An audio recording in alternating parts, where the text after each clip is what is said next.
It sounds like a sci-fi movie plot. A scammer uses a card reader to scan your credit card and steal your data from afar. For protection, a range of products, fanny packs, purses, card sleeves, wallets and more, some rather pricey, promise to shield your card from unauthorized access.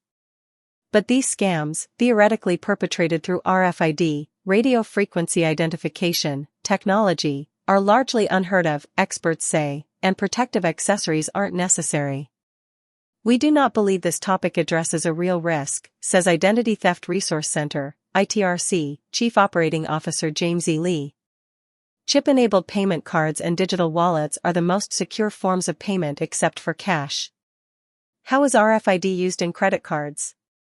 Modern credit and debit cards are embedded with tiny components that use radio waves to communicate with a card reader.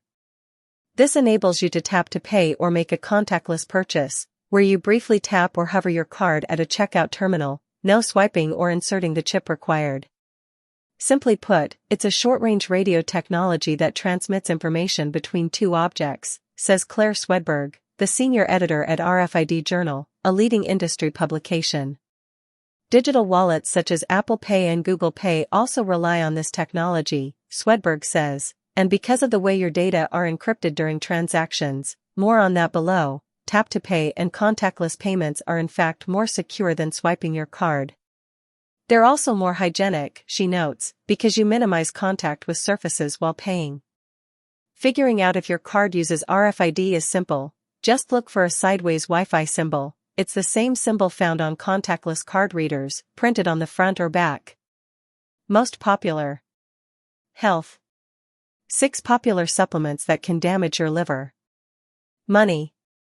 Tariffs could raise prices on these 10 products. Money. 5 reasons you shouldn't touch your 401k when the stock market plunges.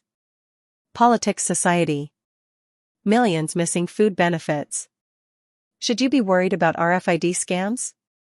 Technology experts and consumer protection advocates agree that RFID scams don't pose a credible threat.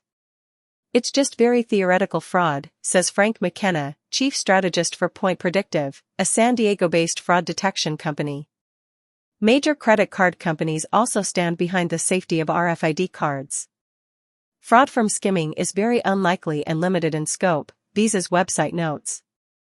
Darius Kingsley, head of consumer banking practices at Chase, the largest card issuer in the United States as of 2023, says, "I personally don't worry about this," when asked about the use of RFID blocking purses and wallets. "I think more of a risk than anything else is people being careless with their card numbers, writing them down, or having their card sitting out so someone else can see it."